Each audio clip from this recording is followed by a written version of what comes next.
अल्हम्दुलिल्लाहि रब्बिल आलमीन।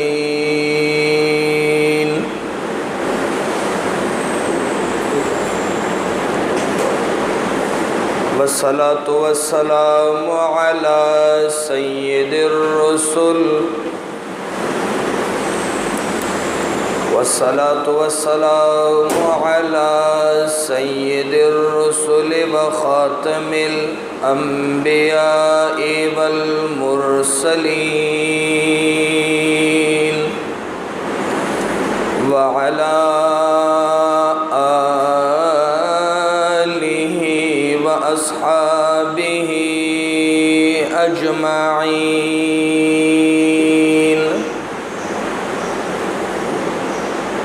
अम्मा बादु फ़अऊज़ु बिल्लाहि मिनश शैतानिर रजीम।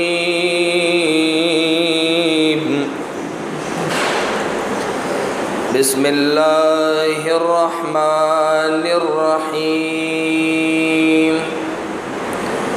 व इम मिन शैइन इल्ला युसब्बिहु बिहम्दिही वलाकिन ला तफ़क़हून तस्बीहहुम इन्नहु कान हलीमन गफ़ूरा। सदक़ल्लाहु मौलानल अज़ीम व सदक़ रसूलुहुन नबियुल उम्मियुल करीम। रब्बि ज़िदनी इल्मन रब्बि ज़िदनी इल्मन रब्बि ज़िदनी इल्मा। सुब्हानक ला इल्म लना अल्लाहुम्मा ला इल्म लना सुब्हानक ला इल्म लना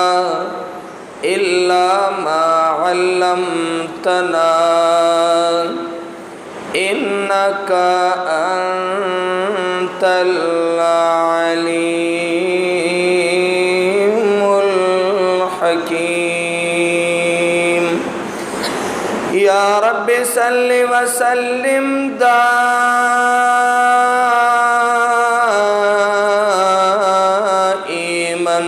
अबदा अला हबीबिका खैरिल खल्क़ि कुल्लिहिम। दुरूद शरीफ हुआ। अल्लाहुम्मा सल्लि अला सय्यिदिना व मौलाना मुहम्मद व अला आलि सय्यिदिना व मौलाना मुहम्मदिन व बारिक वसल्लिम। इंतहाई ज़मा वाजिबुल क़दर मोमिनानू तरकमज़े च ज़मा आवाज़ रसी औरिदुन को ख़ुएंदो मेंदो।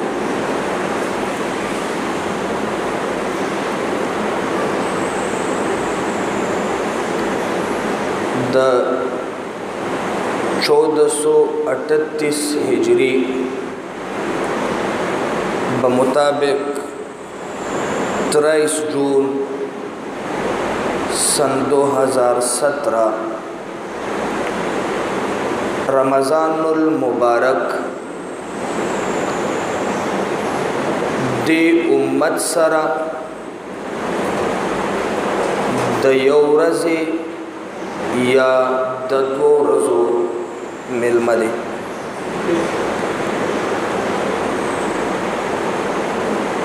अज़ीज़ानो द रमज़ान मियाश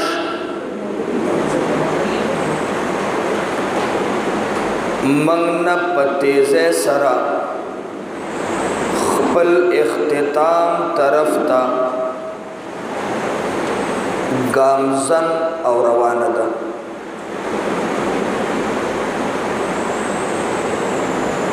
दरब करीम तरफना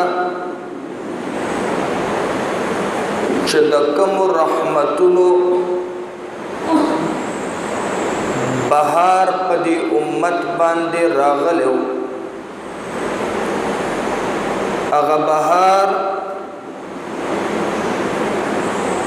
خپلې رنګینې پرېښو والا دی په دې امت چې د رب العالمین طرفنا د مغفرت کم باد سبا چلے دو نو آباد سبا اس بیا پتو دو بادونو باندے بدلے دو والا دے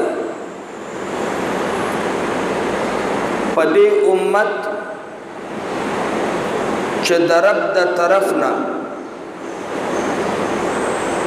کم د نجات او د بچ کېدو باران رحمت ورېدو نو هغه بیا یو ځل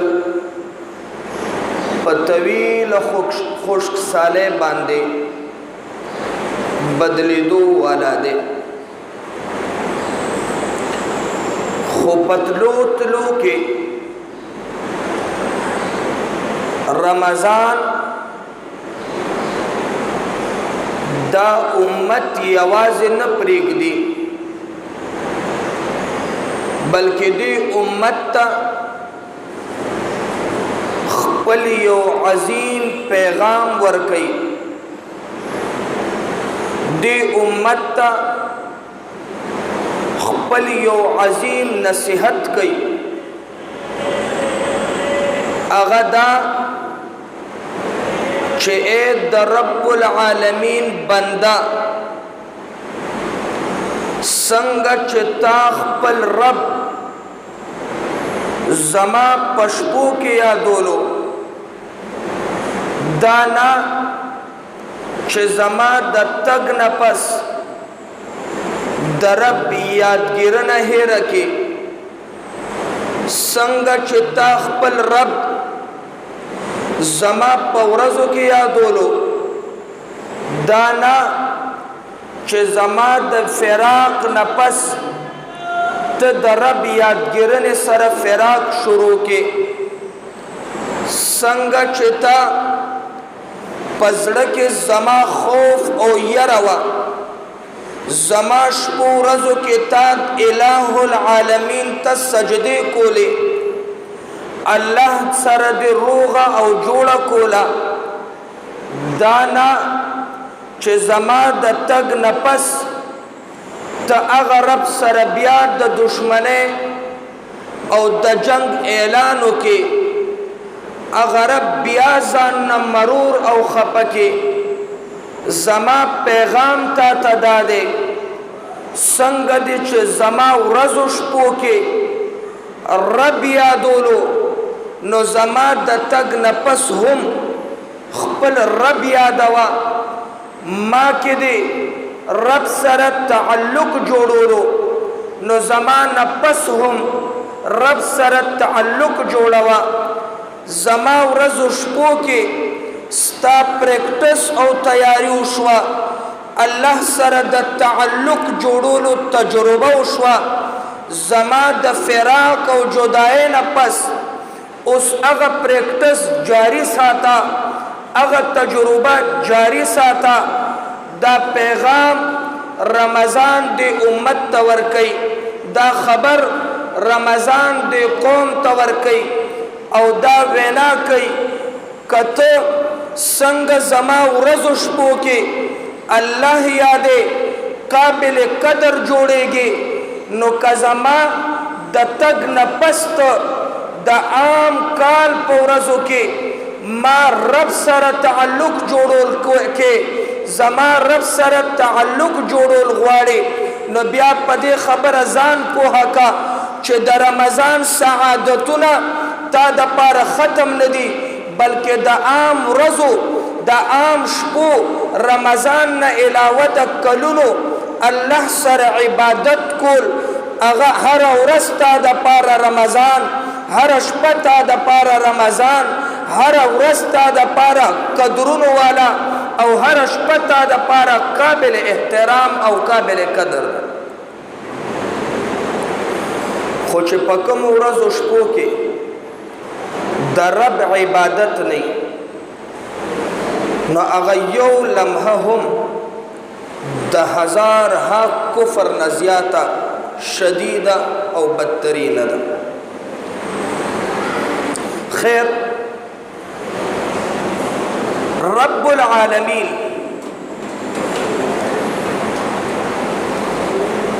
انسان ته په قرآن کې جا بجا د خپل یاد تاکید ورکړي چې بس ما یادوه، بس ما یادوه. د مز نمخ کې رب وی فسعوا الى ذکر الله، د الله عبادت طرف ته روان شه، منډه وه. تا ته حکم کوي اقم الصلاة لذکری، منس قائم کا، منس ادا کوا، اس پریکٹس مکول لذکری زما یادگرنه ده، ما یادوا. او کله چې موږ پوره کې فانتشروا فی الارض وابتغوا من فضل الله، دا سوچ مکوا چې په جماعت کې خو ما رب یاد کو، خو جماعت نه بهر پر رب نه یادوم، بلکې نه کله چې جماعت نه وځئ په ځمکه باندې خواره شئ، الله د هغه رزق تلاش کوئ، په ځمکه باندې ګرځئ، د رب العالمین انعامات تلاش کوئ. فانتشروا فی الارض وابتغوا من فضل الله واذكروا الله كثيرا لعلكم تفلحون. خدا نه چې ته د رزق تلاش کې خپل رب هیر کې، د رب دهان هیر کې، د رب یاد هیر کې، بلکې نه کله چې جماعت نه موزي عباداتو نه فارغ شي رب مه هیروه، بلکې رب یاد ساته، د رب تذکره په خپل زړه کې ژوندی ساته. څنګه چې جسم د پاره روح دی، روح پروازو کې، جسم بیا په جدا جدا ټکړو کې بدلیږي. روح چې پرواز وکړي جسم بیا د خاورو ډیرې جوړیږي. روح چې پرواز وکړي د جسم نه بیا د اډوکو ډانچه جوړیږي. رب وی چې د عباداتو نه، د ریاضاتو نه، زما د شریعت نه چې کله زما د یاد روح وځي، د یاد الهی تذکره وځي، هغه عبادات بیا عبادات نه پاتې کیږي، هغه عبادات بیا پریکټس جوړ شي، هغه عبادات بیا عادت جوړ شي، هغه عبادات بیا یو ریفریشمنٹ جوړ شي. هغه کې د عبادت روح نه، او کله چې روح الله خپل ذکر جوړ کړي هر څه د پاره، نو د روح د پرواز سره عبادت بے اثر پاتې شي. اس اثر د عبادت په شکل صورت کې لې. حج الله قرآن کې ذکر کړي، الله وی چې کله حج ادا کې فَإِذَا أَفَضْتُم مِّنْ عَرَفَاتٍ فَاذْكُرُوا اللَّهَ، چې عرفات نه راکوشي نو دا زړه کې مه راوله چې رب مې یاد کو عرفات کې بس کافي ده. نه نه نه، فَإِذَا أَفَضْتُم مِّنْ عَرَفَات، چې عرفات نه کوشي فَاذْكُرُوا اللَّهَ، بیا الله یادوه عند المشعر الحرام، د مشعر حرام حدودو کې. الله صرف التا وینا فَإِذَا قَضَيْتُم مَنَاسِكَكُمْ، کله چې تاسو د حج تمام تر ارکان پورا کړئ، مناسک پورا کړئ، فَاذْكُرُوا اللَّهَ، كذكر آبائكم أو أشد ذكرا فإذا قضيتم مناسككم فاذكروا الله کله چې تاسو د حج ارکان پوره کړئ او فراغت حاصل کړئ نو هغه وخت بیا الله مه هېروه حج نه پسم د رب العالمین یادګیرنه په خپل زړه کې ژوندی ساته الله اختر کې غټ اختر دی اختر کې خو چوټي دارسه الله اختر کې بس کو وینا ایام معدودات دا یوسو واذکر الله فی ایام معدودات الله یادوي په دې ایام تشریق کې اختر ورځو کې متفارغ نه الله یادوا اختر ورځو کې فارغ نه الله یادوا من تپوس کو ربا تا چې څوک یادوي تا چې څوک یادوي د هغې شان څه دی رب وی فاذکرونی اذکرکم ته چې ما یادې زه به تا یادوم یادګیرنه ګورئ صرف رمضان کې نه ده دا عمومي آیاتونه دي فاذکرونی اذکرکم ته چې ما یادې بنده پوه شه زه تا یادوم کله چې دې هیر کم پوه شه چې هیر شوی ما یادوه په مجلسونو کې زه به تا یادوم د فرشتو په غونډو کې ما یادوه د عام خلکو منځ کې زه به تا یادوم د ملایکو منځ کې زما تذکره کوه د عام خلکو وړاندې زه به ستا تذکره کوم په میدان حشر کې الله میدان حشر کې تذکره کې دلیل شته وی والذاکرین الله کثیرا والذاکرات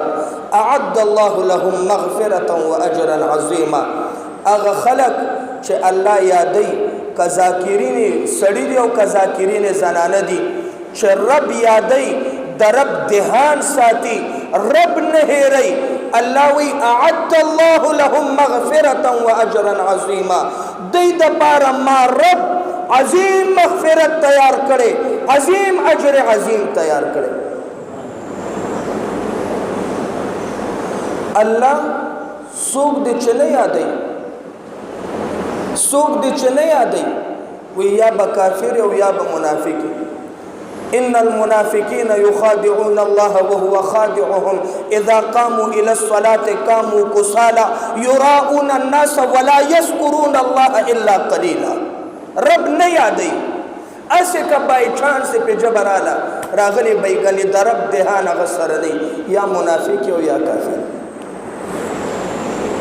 معلومه شوه چې مؤمن به رب یادوي الذين يذكرون الله اغه خلق دي مؤمنان چې الله یادوي قیاما پولاړه وقعودا پناستا وعلى جنوبهم پخپلو طرفونو کې ويتفکرون في خلق السماوات والارض ربنا ما خلقت هذا باطلا سبحانك فقنا عذاب النار رب من تا یادو ستا یاد زمون زړه کې دی یاد په کوم صورت باندې الله وی هر وخت چې په کائنات کې سوچ کوي هر وخت چې اسمانونو او ځمکو ته ګوري زما دهان ورسره وی الله تا کائنات عبس نه پیدا کړي تا ځمکه عبس نه پیدا کړي هر شی ستا په یادګیرنه باندې دلیل دی هر شی ستا په دهان باندې دلیل دی ربنا ما خلقت هذا باطلا سبحانك فقنا عذاب النار ربا تا ایش عبس نه پیدا کړي سبحانك فقنا عذاب النار الہ زد دلتا یادوم اخرت کے ماہر نکے ما تا نجات دا عذابونو نرا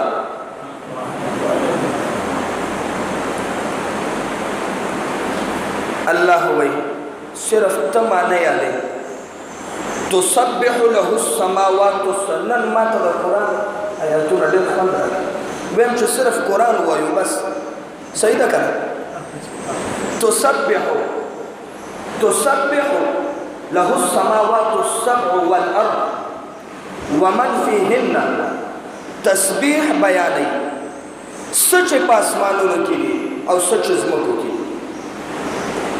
ومن فيهن اسمانونه او زمکه ومن فيهن او هغه سيزونه چې پدې کې وان من شيء الا يسبح بحمده فکائنات کې یو سيزم داسې نشته دی چې هغه الله نه یادوي ولكن لا تفقهون تسبيحهم ان پر مومن وی ربا دیوال خطا نه یادې وای کړه ربا الماره خطا نه یادې نه الله وی ولكن لا تفقهون تسبيحهم تاسو داغي په ذکر او یاد باندې نه پوهیږئ انه كان حليما غفورا د کائنات هر چیز الہ یادې د کائنات هر شی د الله د یاد نه غافل نه دی که غافل دی نو دا انسان دی حدیث کے راضی دا مسلم حدیث دی سیدنا انس رضی اللہ تعالی عنہ نے روایت دی وَلَا تَقُومُ السَّاعَةُ حَتَّى لَا يُقَالُ فِي الْأَرْضِ اللَّهُ اللَّهُ اللَّهُ پمخ د ځمکه باندې قیامت نشي راتلی پمخ د ځمکه باندې میدان حشر او د قیامت احوال نشي برقرار پاتې کېدی نشي راتلی نشي برپا کېدی تر څو پورې چې په دې ځمکه باندې دا لفظ اخیستلی کېږي چې الله الله الله مسلم حدیث دی بل ځای نه دی سوچ وکړه چې د الله یاد سره کائنات باقي که یاد الہ کې وځي بیا کائنات عبث دی په هغه ورځ باندې به قیامت روایت کې راځي جناب اسرافیل علیه السلام ته الله وی اسرافیل کله چې یو ځل په ځمکه زما نوم واخیستلی شي الله څلوېښت کاله خپله شپېلۍ وهل وروستو معلومه شوه چې یو ځل الله وویلی شي قیامت څلوېښت کاله ریوس دکیل دی جاتی ہے معلومه ده چې ذکر نه مقصد یاد د الله یاد د الله څه شی دی رب ذکر موږ ته مخایا و انا نحن نزلنا الذکر و انا له لحافظون منګه نازل کړي د ذکر قرآن او د دې حفاظت من کو دا ذکر تا نه څوک اغسته نشي قرآن جون کې راولا په قرآن ځان پوهه کا د قرآن احکامات باندې عمل وکا د قرآن تابعداري وکا کشپوي ستا شپه به لیلة القدر که ورځ وي ستا ورځې به د رمضان وي او که ته قرآن وې قرآن په عمل کې راولې هر ځای کې ستا د قرآن احکامات مد نظر وي الله وی عمدک زما یاد دی ځکه احکام زما دا زما یاد دی انا نحن نزلنا الذکر و انا له لحافظون او چې قرآن بزرگ کی د قرآن احکامات دلکی چې اسم نی الله در تیاری ارزه کې د دا سوچ وی چې زما سوچ د الله د منشان خلاف نشي ارزه کې د پزړه کې خوف خدا یره د خدا عظمت د خدا وی نو الته کې بیا ستا کار جوړ وی دنیا کې کامیاب او آخرت کې کامران کامیاب کته پزړه کې د الله یره پیدا کې خپل زړه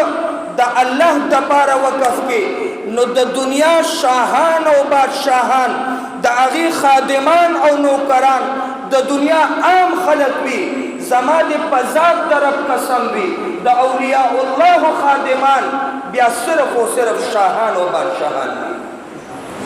ولې هغه د زړه کور په یاد الهي باندې ښایسته کړی او منور کړی. قرآن وایي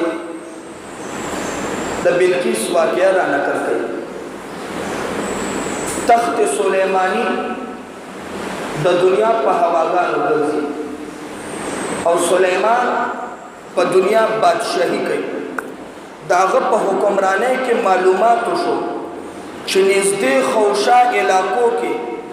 یو ښځه ده چې هغه ښځه په یو قوم باندې حکمرانی کوي، بادشاهي کوي او هغه خلک بیا سجده کوي نور ته، آتش پرست دي او نور ته سجدې کوي. سلیمان ته معلومات کیږي، ورپسې قاصد استی ورته وایي یا زمونږ حکمرانی ومنئ، موږ ته تابعدار شئ، موږ طرف ته راشئ، که نه راځئ نو جنګ ته تیار شئ. د جنګ اعلان دی تاسو ته. هغه ښځه خپل مشران را جمع کوي، وزیران را جمع کوي، مشاورین را جمع کوي او مجلس لګي. هغه ښځه مجلس ته وایي داسې د سلیمان د بادشاهۍ نه خط راغلی دی، وایي تابعدار شئ او که نه نو جنګ ته تیار شئ. عمرا ورته وایي وزیران خو چاپلوس یې که نه، چاپلوس ورته وایي ولې یارې بی بی تیرے جان سار، ښځه وکړه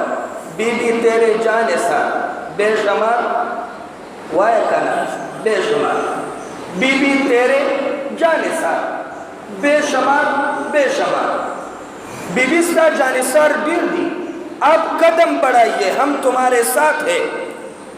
دا قرآن وایي، زه ترجمه پښتو کې کوم خو قرآن دی همداسې ده. ستا بے شماره دي، ته قدم واخله موږ تا سره یو. خو ډېره پوهه ښځه ده، زیرکه ښځه ده. قالت ان الملوک اذا دخلوا قریة، کله چې بادشاهان دا ښځه خطاب کوي وایي تاسو خو دا وایئ، خو کله چې شاهان او بادشاهان اذا دخلوا قریة کوم کلی او کومه علاقه باندې تیر شي، افسدوها هغه علاقه په بله باندې واړئ، د مخ د ځمکې نه یې میټو کړي، د هغې حیثیت پاتې نه شي. وجعلوا صرف علاقه نه بربادوي، اعزة اهلها اذله، د هغه علاقې عزتمن خلک، د هغه علاقې عظیم سرداران، د هغه علاقې پوه خلک، اذلها وجعلوا اعزة اهلها عزتمن خلق اذلة ذلت والا جوړ کی. وکذالک یفعلون او دا داغي عادت همیشه داسې کارونه کوي. تاسو خو ما ته وایي چې جانثاران دې ډېر دي، خو دا ستاسو شان او شوکت په دې کې بیا باقي نشي پاتې کېدی. که جنګ برپا شي ستاسو حیثیت به ختم شي، بېعزته به شئ. عزت دې کې دی چې سلیمان ته تابعدار شو. مقصد میں پدی واقعہ کی یو بل دے. د دې آیات ظاهری معنی خدا دا، خودے کے باطنی معنی مشتا. ان الملوک کله چې رب، ملوک د بادشاهانو بادشاہ، مالک الملک رب دے. کله چې رب اذا دخلوا قریة داخل شي د زړه حکومت ته حکمرانۍ ته، د زړه کلي ته، د زړه دشتو بیابانو ته، زړه ته چې الله داخل شي. وجعلوا اعزة اهلها افسدوها، په دې زړه کې داسې نظام برپا شي، داسې تباهي جوړه شي، داسې بربادي جوړه شي. وجعلوا اعزة اهلها، په زړه کې د دنیا عزت او عظمت وي. اذلة هغې له ذلت ورکي، د زړه نه دنیا وباسي. کله چې رب زړه ته داخل شي د زړه نه د دنیا جاه او جلال وباسي. کله چې رب زړه ته داخل شي د شاهانو بادشاهانو بادشاهي ختمه کړي. کله چې رب زړه ته داخل شي بیا هغه زړه کې د غیر الله تعریف نه پیدا کیږي. کله چې رب زړه ته داخل شي بیا هغه زړه کې د غیر محبت نه پیدا کیږي. افسدوها د دې نوم صفت دا دی چې په زړه کې داسې نظام قایم کړي چې تمام اغیار روزي او صرف د الله نوم پاتې شي. دا ترجمه زه د ځانه نه کوم، اشرف علي طالبي لیکلی. کله چې د زړه وطن ته رب داخل شي افسدوها، ټول ارسه تبا و برباد کی. وجعلوا عزت اهلها، په زړه کې چې د چا عزت وي چې هغه دنیا ده، مال دی، متا ده، ټول وباسي اذلتن، په داسې حیثیت کې چې ذلت او ذلیل او خوار.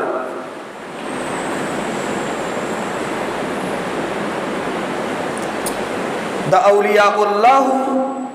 په زړه کې الله د هغې زړه د الله په حکمرانۍ باندې آباد وي او شاد د هغې زړه جوړ یا بیا دنیا نه یریږي نه. د شاهانو قدر و قیمت هغې ته نه د دنیا بینک بیلنس ته هغه ته هېڅ حیثیت نه لري. ولې د هغه زړه د بینک بیلنس پیدا کولو والا کور جوړ شوی دی. د چا چې کائنات پیدا کړی هغه بادشاه په زړه کې راننوځي، نو بیا د بل شي څه تصور. سوچ دی یو عظیمه واقعه چې زړه دې آباد شو او زړه دې جوړ شو، نو هغه خلک بیا په زړونو باندې د چا چې زړه جوړ شي هغه خلک بیا د خلکو په زړونو باندې بادشاهي کوي. د دنیا شاهان د کال 2-3 دپاره 4 دپاره حکومت کوي چې ختم شي بې عزته ځي، او کم خلک چې خپل زړه جوړ کړي نو هغه داسې شاهاني چې مرګ نه پس هم د خلکو په زړونو حکومت او راج کوي. صحابه زما مور ته څوک کنځلي وکړي د رسول الله په منبر ناست یم برداشت کوم،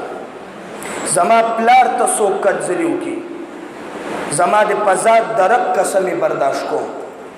صحابو ته خو خلق کدو خوځم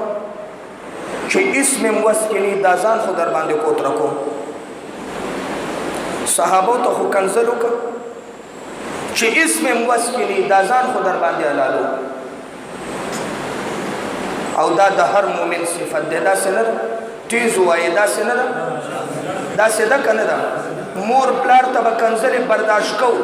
خو صحابو ته کنځلې نه برداشت کېږي. دا صرف زما جذبات نه دي، دا په دې حال کې د سپینګیریم جذبات دي، او دا په دې حال کې د یو وړوکي ماشوم هم جذبات دي. دا ولې هغوی زړه آباد کړه. 1400 کاله پس 1500 کاله پس تا په زړه حکمراني کوي، او داسې حکمراني چې ته چا نه پیدا یې د هغه دپاره ځان نه وقف کې، هغه دپاره ځان نه مړ کې، خو د هغه خلکو بادشاهي تر ننه پورې ستا په زړه قایمه ده. 1.5 کاله تیر شو، تر قیامته چې څوک پیدا کېږي د هغوی په زړونو به د هغوی بادشاهي. ولې هغوی زړه جوړ کړی. د چا په مرګونو باندې چې عرش خوځي، سعد ابن معاذ رضی الله تعالی عنہ د جابر نه روایت دی، سمعت رسول الله صلی الله علیه وسلم یقول، بخاری وی جابر رضی الله تعالی عنہ وی ما د امام الاتقیاء نه اوریدل چې امام الانبیاء محمد رسول الله ویل اهتز العرش درب عرش اخوزیدو لموت سعد ابن معاذ، د سعد ابن معاذ په مرګ باندې. رسول الله ناست دی، جبرائیل رالو، جبرائیل خیر شه، اچانک راته وشو. جبرائیل ورته وایي صاحب په عرش کې یو قیامت برپا دی، عرش خوځي. ما ویل په ځمکه باندې څه چلو شو، په ځمکه کې کومه داسې واقعه وشوه چې د رب عرش وخوځولو. رسول الله وایي ما ته پته نشته. وایي حبیبه معلومات وکړه. رسول الله وایي زما یو درویش صحابي بیمار دی، چې معلومات یې وکړو وایي سعد ابن معاذ د دنیا نه تللی. دا عظیمه حادثه جبرائیل بیان که په دې وجه چې عرش خوځي. د چا په زړونو کې چې الله یې د هغوی په مرګونو عرش خوځي. کله چې د سعد ابن معاذ جنازه ځي، رسول الله سیټ ته کېږي، یو ځای قدم ایږدي، بل ځای قدم ایږدي. احادیث ویم بل څه نه ویم، یا به قرآن وایو یا به حدیث وایو. یو خوا قدم ایږدي، بل خوا قدم ایږدي. کله چې داغه کټ پروت دی رسول الله سیټ ته کېږي او داغه کټ ته ځان یې رسولو. صحابه ورته وایي حضرت جنازه کې خو دونه رش نشته،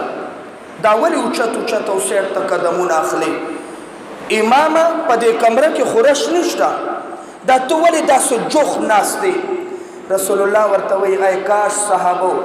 تاسو هغه مخلوق لیدی کوم چې زه وینم، 80,000 فرشتې رب العالمین د سعد جنازې له راستولي دي. زه محمد سیټ ته ځکه کېدم چې ما ته د ځمکه باندې د خپې لګولو ځای نه میلاوېږي.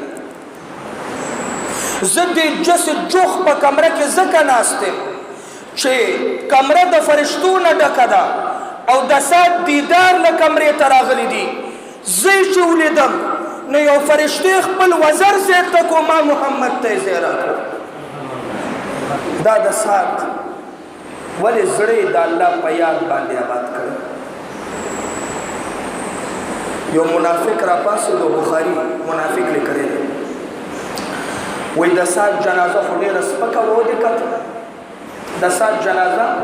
چې روانه ده نو ډېره سپکه ده او جسم نه ډېر مضبوط سړی دی، د انصارو سردار دی. وایي د سعد جنازه خو ډېره سپکه وه، ومکته څونه سپکه روانه وه. رسول الله ته دا خبر رسولو، رسول الله جذبه شو او رسول الله دا خبر وکړه ای کاش تاسو د دا پته وی چې د سعد جنازه د چا په اوبو پرته وه. د سعد جنازې له جبرائیل اوږه ورکړې وه، د سعد جنازې له ملایکو اوږه ورکړې وه. ستاسو په اوبو خو هسې ښکارېده، روانه د ملایکو په اوبو وه، بس سپکه نه وه. هغوی زړه آباد کړی. معاویه بن معاویه اللیثي وفات کېږي. امام الاتقیا په تبوک کې دی، تبوک ښار کې چې په تبوک کې دی او جنگ دی. جبرائیل راځي، امام ته تپوس کوي جبرائیله نن خو ما ته د انور ډېر روښانه ښکاري، نن خو د انور ډېر ځلېږي. جبرائیله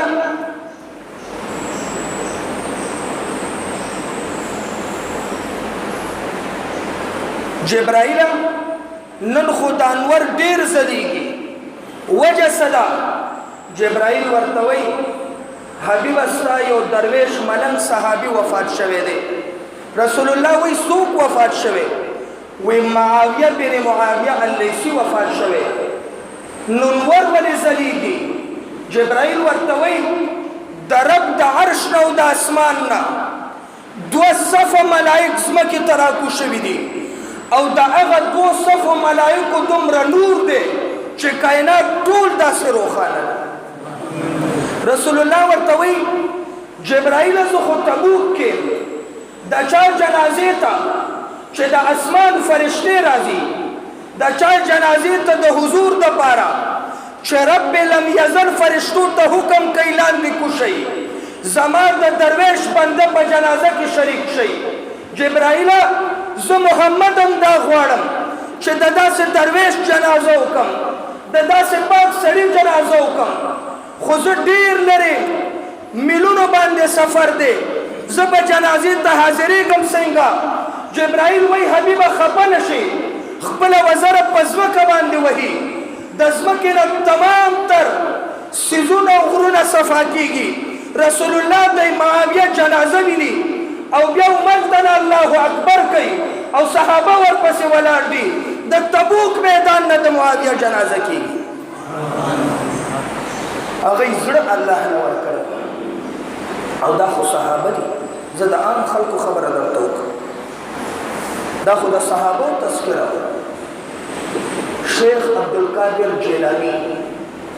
رحمه الله تعالی علیه رحمة واسعه لوی ولی او بزرگ تیر شوی. یو مرید دی د نیمروز یو علاقه ده، هغه نیمروز علاقه باندې هغه مرید بادشاه دی او هغه بادشاه د شاه شیخ سے سره مرید دی، خادم دی. یو ځل ملاقات ته راځي، کله چې ګوري نو شیخ سره په سونو مریدان دي، زرګونو مریدان دي.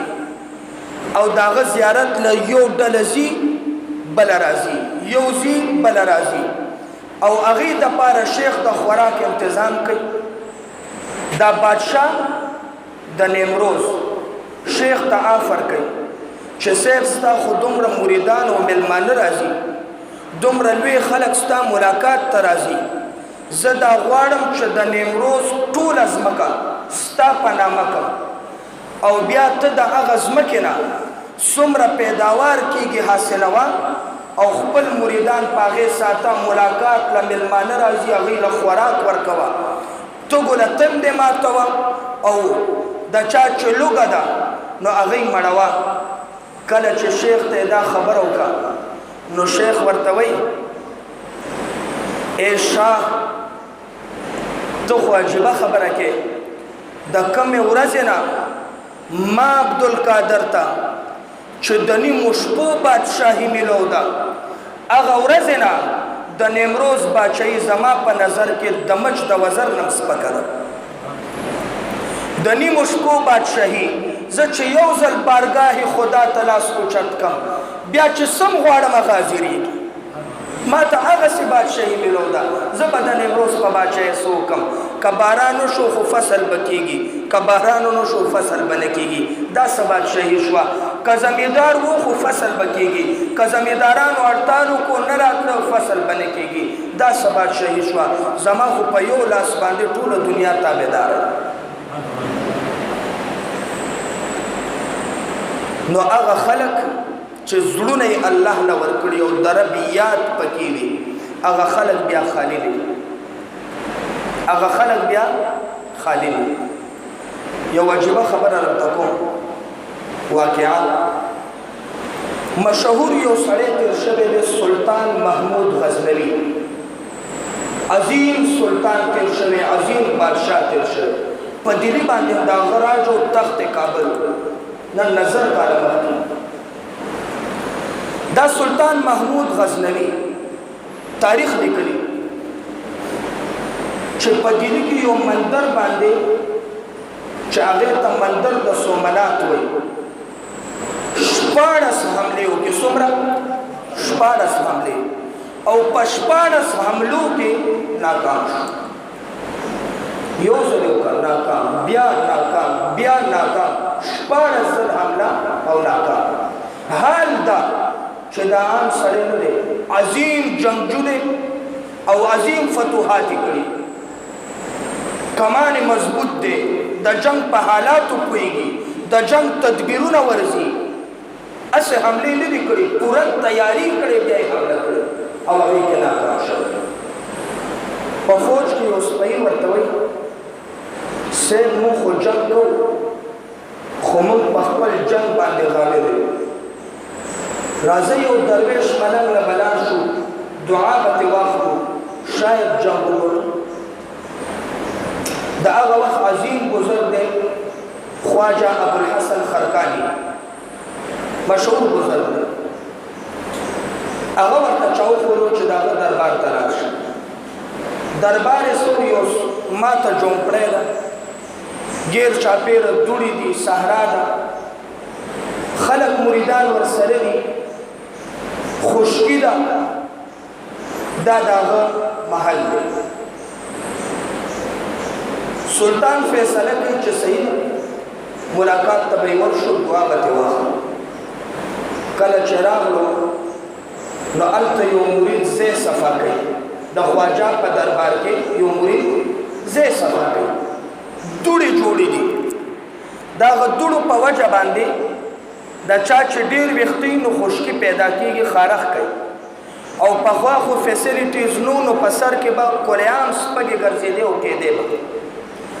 خواجه ابوالحسن خرقاني خپل یو مرید ته وایي زما دې سر کې وګوره چې سپږه ده که خشکي ده، دا سر رالو لټوه، ویښته غټ ګوره. د دې خلکو په زړه کې مقصد دا دی، د دې خلکو په زړه کې الله نه علاوه بل څه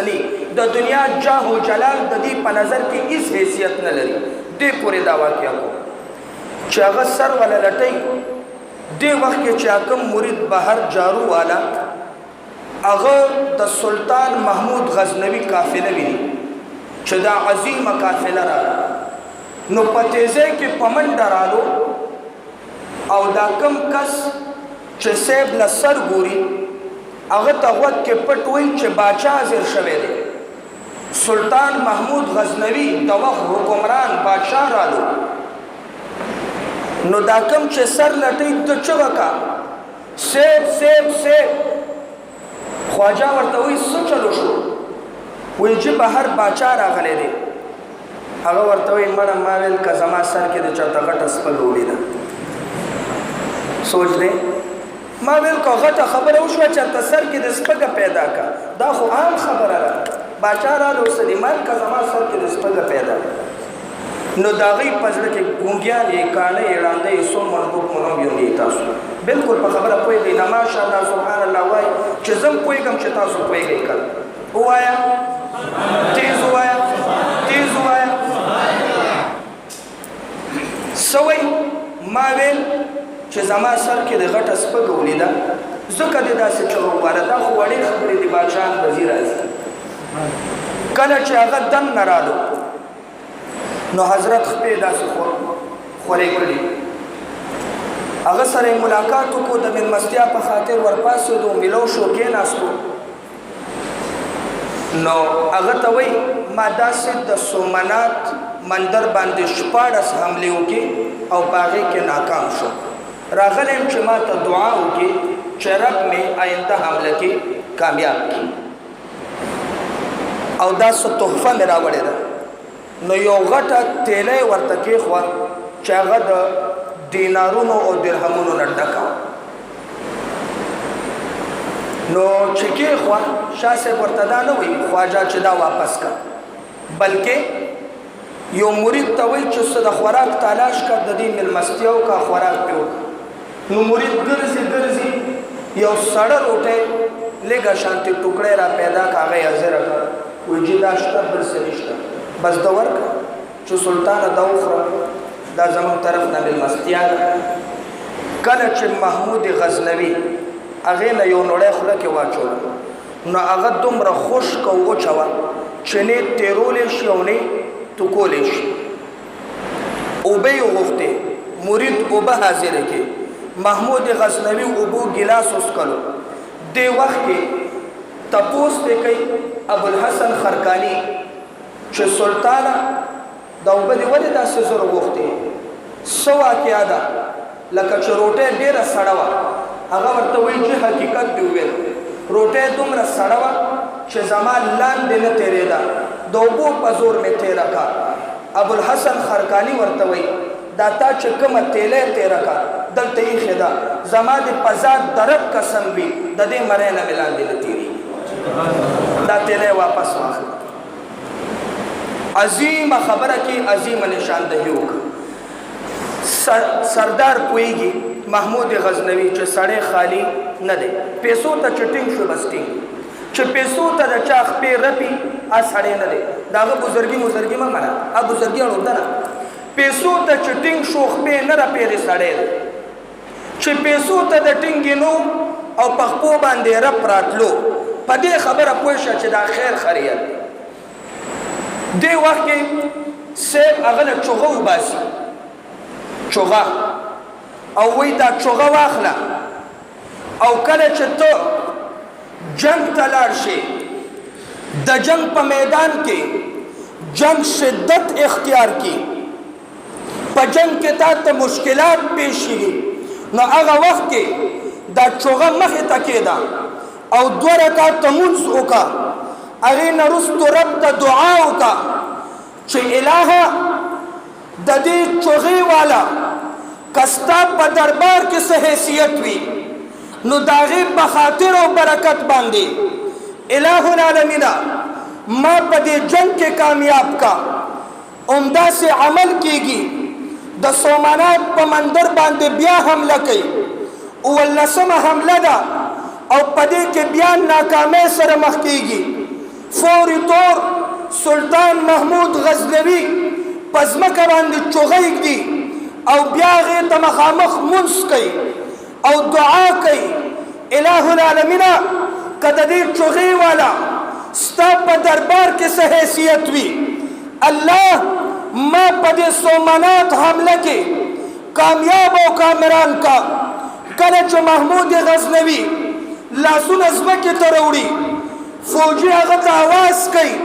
چې صاحب الحمدلله منګه د سومنات مندر باندې قبضه وکړه، تمام تر بوتان مات کړل. دا خبر چې محمود غزنوي علي نو په خوشحالۍ کې خپله تیزه سورلي ځان سره کوي، فوجیانو دسته ځان سره کوي او د اظهار تشکر دپاره د ابوالحسن خرقاني دربار ته راځي. وایي صاحب هماغه عمل مې وکړو کومه طریقه چې تا ښودلې وه، ما په مندر باندې حمله وکړه، الحمدلله زما فوج کامیاب شو. ابوالحسن خرقاني ورته وایي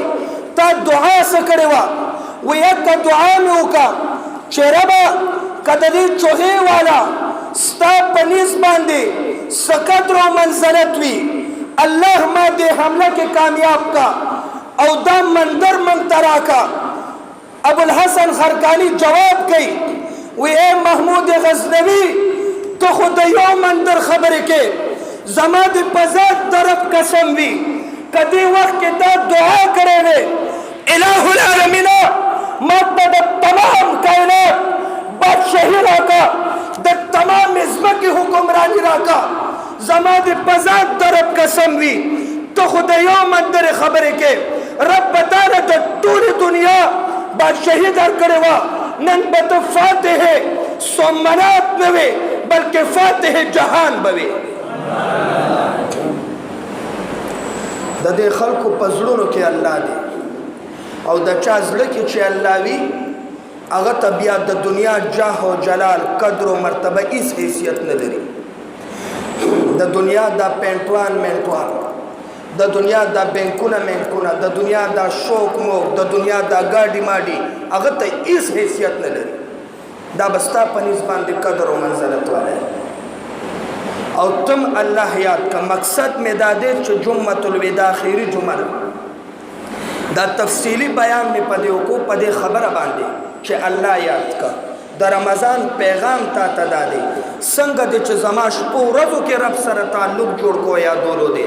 ما نه پس هم رب سره تعلق جوړ کا، ته به ولی الله شي، ته به لوی سړی شي او د خلکو په زړونو به بیا بادشاهي او حکمراني کوي. د رمضان دا پیغام دی. نو لازمه ده چې رمضان د 2 ورځو یو ورځ مېلمه دی او موږ نه روان دی. دا نه چې موږ الله هیر کړو، تیار پریکټس هم شوی دی، د روژې پرهیز هم کړی دی، ټول پرهیز سره سحر نه ماښامه پورې.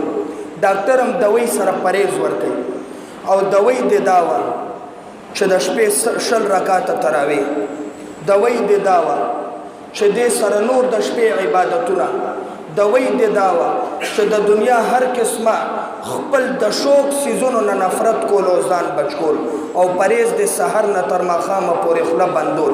طویل پرهیز دی وکړو. اوس که دا پرهیز او دوی د کورس پوره کېدو نه پس تا کې څه چینجز راولي، لیبارټرۍ ته لاړې او هلته کې ستا ټسټونه وشي او چینج بدلون یې درکې راوستی، صحت یاب شوی، نو بس تو عمر له روغ جوړ شوې. او که دا پرهیز تا کې بدلون رانولي، ستا لیبارټري بیا د اختر نه پس ورځې دي او د اختر ورځ ده، د دنیا د علاج لیبارټري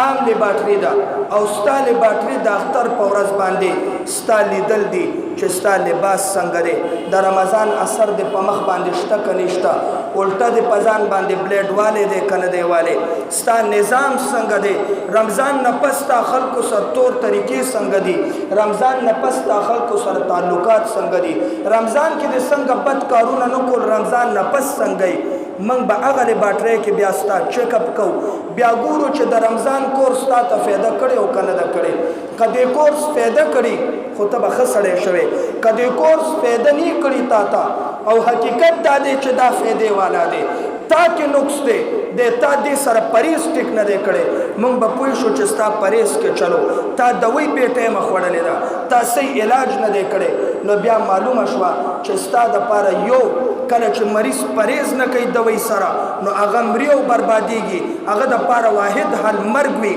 نو معلومه ده چې تا د پاره واحد حل بیا تبعی ده د رمضان نه پس هم چې سړی نه شوې تا د پاره واحد حل بیا د ځمکې خېټه ده رمضان نه پس هم چې سړی نه شوې بیا تا د پاره واحد حل جهنم دی تا د پاره واحد حل دهشتناک اور دی تا د پاره واحد حل د الله عذابونه دي تا د پاره واحد حل بیا مرګ دی تا د پاره بل علاج نشته د کورس نه پس دی رب العالمین وکي چې د کورس په مونږ ټولو باندې اثر کړي دا کورس مونږ ټولو د پاره صحیح ثابت شوی او مونږ ټول صحت یاب شوي واخر دعوانا ان الحمدلله